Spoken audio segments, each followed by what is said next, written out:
So there's a variety of colors to stain and things, and then you have a piece stained, and now what would you do? You need to seal it in some way. So we have a choice of waxes, oils, or shellacs, and they have a variety of uses.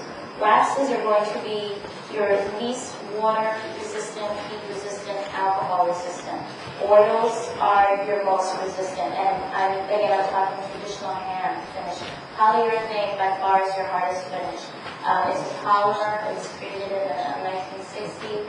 It's sprayed on, and it's ideal for floors and certain things. But if you have fine furniture at home, you may want to think twice about using a polyurethane. Lacquers are really excellent. They're catalyzed lacquers, conversion lacquers, nitrocellulose lacquers. Most of them are sprayable, and it's a modern answer to shellac. And we'll talk about shellac in a minute, and that's on your list. So let's say you have the color that you like. Now, what are your options? You can go with a variety of waxes, and in particular, I'll talk a little bit about waxes because it's so important. You have a choice of colors. Dry wax comes in, I think, 6 colors. There's butcher's wax, there's Renaissance wax. I think you know most of those names. In the scheme, I don't want to pass this around to see the colors. In the scheme of waxes, the Cadillac of waxes is Renaissance wax. If you've seen it or heard of it, it's in a little gray can. It's about $30. It was designed for museum curators. It's microcrystalline material. And everyone is very secretive about their wax composition, so you will never see ingredients on can. And it's very frustrating. That is the extreme. So unless you have a really amazing project, you may not want to go that far. About $30 for a small can. And it's not that readily available. I've only seen it in a few stores, actually. Then, down on the scheme of things, I would consider Liberon second. We can talk about it in a minute.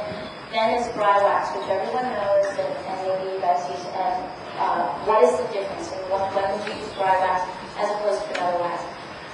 Dry wax is beeswax with toluene. Toluene is a dangerous solvent. What you need to look for on a can is, if we could talk about toxicity in your shop or while you're working, there is a little flame on the back of this can. That just means flammable. It's dangerous in and of itself, and your rags may start to bust. But what you need to look for, which we don't have on any of these, is a little skull and crossbones, and that will be on many products. When you see that, you need to be really careful. Protect yourself, your face, and your hands. And they're mostly very bad to breathe in, and then you also have to think about how you clean up and the environment, and these things get into the water system. And we are under all kinds of regulations through California. VOCs, you'll see that on your cans, volatile organic chemicals. Dry wax is a brand name. Right, BRI, WAX, it's in a white can. It's very prominent. They advertise quite a bit. It's also an English company. These products are all from England, and the finer finishing products do most of them from Europe. So toluene is the solvent. The solvent here is mineral spirits, and actually a low count of mineral spirits. I can still smell this, but what I hear from everyone, especially at your show last April, was the smell is very pleasing. So that's kind of important to keep in mind. I smell waxes now wherever I go. And I'm surprised at the smell of myelins and different things. So you have Renaissance wax. Liberon is a paraffin base with microcrystalline and carnauba. Have you guys heard the word carnauba? What is it? So it's a byproduct from the leaf of a Brazilian palm tree. And it's natural product, and what carnauba gives wax is hardness and shine. So it allows you to buff up to a sheen. This is an example, again, of walnut raw and walnut wax. And so pass that around. I want you to feel how thin that is and the sheen of it. And that's how your finish should be. So we have paraffin, microcrystalline, carnauba. Then it is pigmented with a variety of colors on the sheet going around with herb pigments. Then we have something like dry wax, which is beeswax. So what is the difference between beeswax and paraffin? Beeswax is ideal for pine in particular, and for very dry woods, reclaimed timbers. I would do the beams in this room with dry wax. This is exactly the use. I would not put dry wax on my kitchen table, and I was surprised at the woodworking show. They had a booth and they had this beautiful pine table, and they had all this wax on it, and you could feel it with your fingers. You could make fingerprints. It was so sticky and clammy and just too thick, and not necessary for a basic piece of furniture. So you may want to think about what, again, your end use is, and I do feel that maybe they applied that too quickly.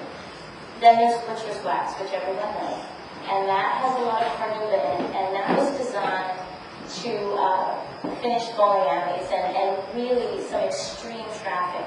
And to put butcher's wax on whatever piece you just created also would kind of ruin your work. It's going to be too hard, and the higher percentage of carnauba, the much harder it is to buff.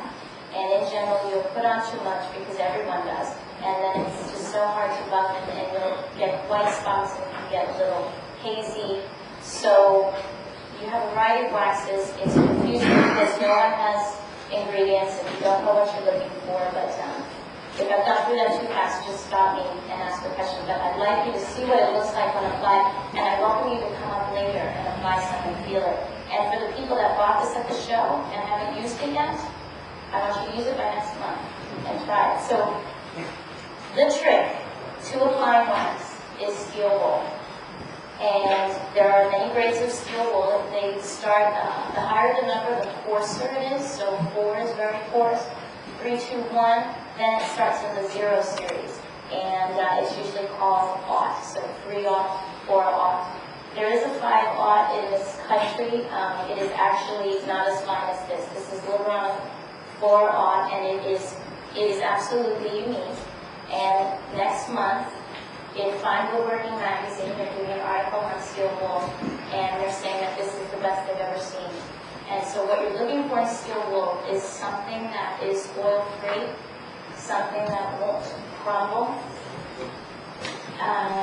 so you won't get shards all over your work. And what this particular one has, and you're welcome to kind of pull that apart, are the longest continuous fibers that they've ever seen, and these are the editors of Fine Woodworking.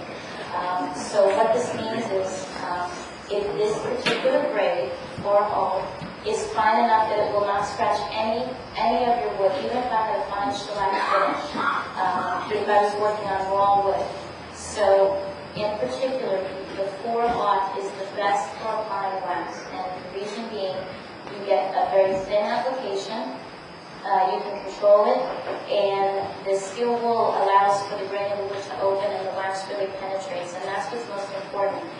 If you're applying wax with a cloth, it is sitting on your surface, and it's very easy to not have it be applied evenly. And then at that point, it will show when you buff it, or it will buff off. So the steel wool is the trick and the key and everything. This is an example of mahogany and mahogany wax. And this is an example of just a piece of walnut where we try to change the color of it. This is a Tudor oak, and this is a maple. The names are on the side. So, depending on what piece of furniture I have in my home, I may need to discolor and change the color here. So what you do is you make a little pad of your steel wool, and you're going to apply it. I'm going to apply it first on some raw wood, and then we're going to put on some shellac, and I'll do some there so you can see the difference. This color here we have is a dark oak. I keep a little pad in here. This is expensive, so you want to make it last. But it is just going to make a difference in your finishing. So this is really so strongly recommended. Take a bit. I just have a raw piece of wood. Now this is just a piece of pine, so this is an example of how I can change some colors. If you guys can see this. Now what I'm doing in this case, always go with the grain, and I'm pulling up. I'm pulling and really kind of pushing it in. I mean, I can hear the little scratching. And so now I've actually stained the wood and waxed it, so now it's actually sealed. So I can save a step. I did not have to use stain medium oak stain. I could just go through with colored wax. So So it's up to you. If I use the medium oak stain, I can just enhance this color. So in a minute, we can stain this, for instance, and you can compare the difference. What you do is you pull up as much as you can so that it's as thin as possible and consistent. You let this set up about 15 minutes, possibly a half hour with humidity, and then you're going to buff. You can buff with a cotton cloth, none of these. It needs to be an old t-shirt, a cotton sheet, should be the finest cotton, lint-free, very important. So save your t-shirts. If you really want to go, deluxe, we have, you may find also a really nice furniture brush. I hear this looks like everyone's grandfather's shoe shine brush, so if you're having it at home, great. In about 10 minutes, we're going to buff this, and the pieces that are going around, we will achieve that finish. Right. Now, during the time you open wood like that, maple, you don't have to worry about watching it. So you do that? No, not at all, because That's not a yeah, your steel wool is pulling it up. You're not going to. You may have problems staining with a knot or with a certain wood, and then you may want to condition part of that. But with wax, you won't have any problems. I had a piece of maple somewhere actually. So we're going to buff this in a minute. Now, this was a piece that we had stains, even though it hasn't been the proper dry time. I'm just going to show you the difference. But if we want to go up, I'm going to stay with this. I also have a mahogany wax, which is quite red. So I'll do just half of it so you can see the difference, and you can feel the difference when it's done. Wax, when you finish with wax, you should have a silky finish, and you will have a sheen. It won't be a high gloss, but it will be a sheen. So I'm going to leave this a little bit raw. So you can see it, I don't know if you guys can all see, but the color is just kind of enhanced with wax, and it really can make for rich. And also the thing is, you don't really want to hide your grain. And so everything is staying transparent, so that's what's also important. Then we have, are there any wax questions? Because wax is so important. We recommend wax for everything, finishing everything, unless I was spraying polyurethane. So for any piece of furniture, for wood paneling, for doors, wax protects your surface, your substrate, your time and your money is in the cost of your wood, and usually the cost of your finish, which would be maybe shellac or an oil. Wax will take the brunt of your damage, especially watermarks and things.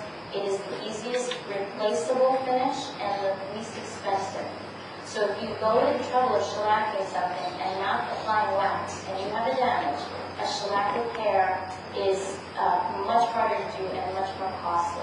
So you always want wax as your final barrier, and it also feeds you. How long does a wax supposed to last? Depends on the use. If it were a kitchen table, I would re-wax once a month. If it were wood paneling, once a year. And all you're doing is you're kind of just livening your finish up. And wax feeds wood. In particular, pine and oak need wax. So what you're doing is every time you wax, you're preventing splits and cracks and discoloration. So wax is quite important for several types of wood. You said butcher's wax was the hardest. What's a softer wax? I missed the beginning of that. Softer wax would be, carnauba is the hardest material that wax is made out of.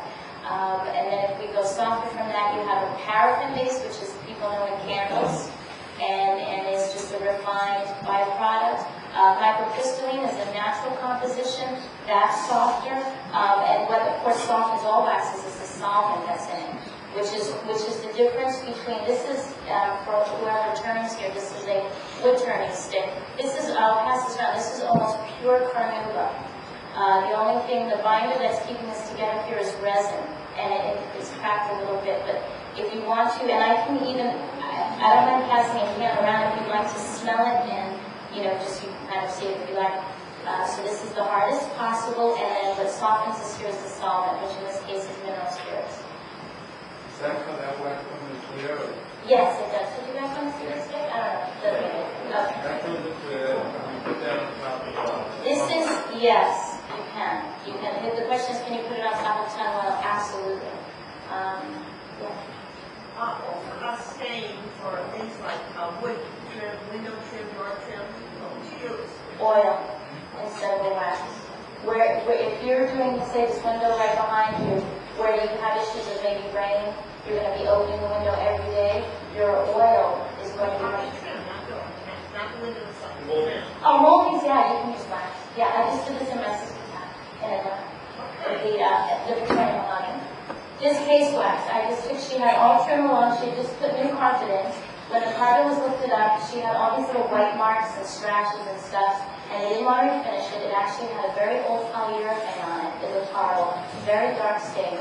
And so I took a dark, I actually took the Georgian mahogany, which is the dark brown, steel wool, and just carefully covered the carpet and just spread it on, and it actually wound up being very matte and rich looking, and covered all the scratches. And you know, when that type of wood scratched, it was white underneath, so it covered it beautifully. I was surprised. She didn't like the smell, so either, but it evaporated. So, but if I was doing a windowsill, I would choose maybe an oil, given the issues of maybe rain, water.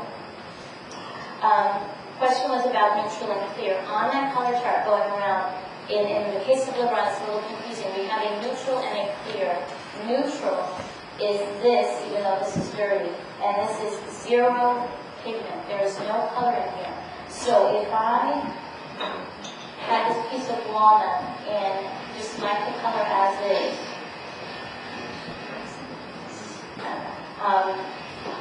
I would just use the neutral because I wouldn't want to darken it in any way. So then the steel wool. Now when this dries, it will have no color change. We have a clear. The clear is, if you were to open the can, it's a bright yellow, but it actually comes on as a very slight amber tone, and it's ideal as a bit of warming if you had an old piece that needed a little bit of reviving. So the clear, in our case, is actually not clear. So when this dries, we'll buff it, and you'll see that actually there's no color in it.